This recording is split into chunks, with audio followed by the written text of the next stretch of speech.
It's going. Okay, cool. Okay. So, today we are going to talk about Rock of Ages, because we just went to go see that movie. And we have a couple of things to say. A couple of memos to... We have notes. ...talk about here. Our first note... Okay, first of all, let's give us some background.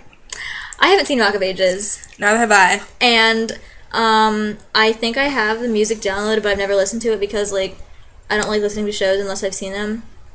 So, we don't really know much about this, and I wasn't really interested. The only thing I knew was that, like... Konstantin Maroulis was like, OBC... He's, like... Every production of the show like, ever he's in. So that's not really cute. And I'm not really attracted to him, so... She's not the cutest. And I knew Julianne from Dancing with the Stars was in this, so I was like, okay, she's cute. We'll go see this. So we went to go see it. So, we just got back. And our notes are... Our first note is irrelevant characters. There were lots of... It was... I guess they weren't really irrelevant, but it was like their story... was not cohesive to the main plot of that kind of ties into our next point is non-cohesive plot. We'll talk about those two together. The characters of Mary J. Blige and Mary J. Blige were not relevant to the story at all. Literally, she just showed up in every song. She had a purpose, I guess, for like... one scene. This much time.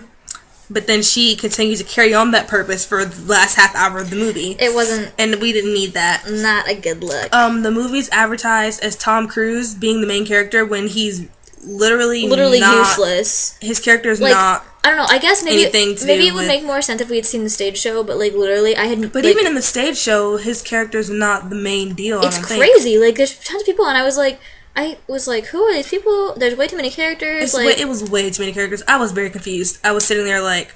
And we looked at the stage show so we could talk about that. And it's so different. Like, literally, there's so many characters who didn't even exist in the movie. And, like, I feel like if I had seen this on Broadway, I would be really pissed with this movie because it wasn't, like... But then I feel like also on Broadway... You have 2.5 hours to, like, tell the story. It's not even that it was, like... Well, it's the exact same timeline, so that doesn't make sense. Yeah, it's not even that it's, like, shorter. It's just, like, they cut out tons of stuff, and they made it confusing. And they changed a bunch of stuff. Like, Catherine Zeta-Jones' character didn't even exist in the stage show, apparently. That's kind of weird. There was lots of things that didn't go... It's cutting out parts of a musical makes it confusing if you don't know what it is, so... It kind of fell flat a little bit there. Not the best. And the next bad point we have is that it was overly sexual. Overtly sexual? Okay. She was very uncomfortable. I am not one to fret at sexual situations. Like, okay, I've seen some movies that are a little bit questionable, but it's just the fact that they had Tom Cruise literally telling a girl to open her mouth, and he put his tongue in her mouth, and he was licking her inner thighs, and I was just sitting there like, oh, It felt like I was watching a fanfic. It was like a bad fanfic. It was a fanfic really gone wrong. Like, okay. With old people. It just wasn't... It wasn't even that I have an issue with things like that, because I don't. Like, but it's just like... I'm normally fine, but it was just... I would never want to watch this with my parents. He had on, like, a penis cup with like, leather stirrups. I don't even know. It was just too much for me. She was really uncomfortable. It was just one of those things. One of those moments where I was just not feeling it, but, you know. But... Those girls were thirsty. Oh my god, every girl Tom Cruise's fangirls were thirsty. Okay? We're talking like worse than One Direction fans thirsty, like, okay? Like, just... Literally, they were sitting there and, like, he would walk by and they would, like, stick their tongue out and, like, move it around, and I was like, well, what's wrong with you? And he would always walk up to people and put his hand on their...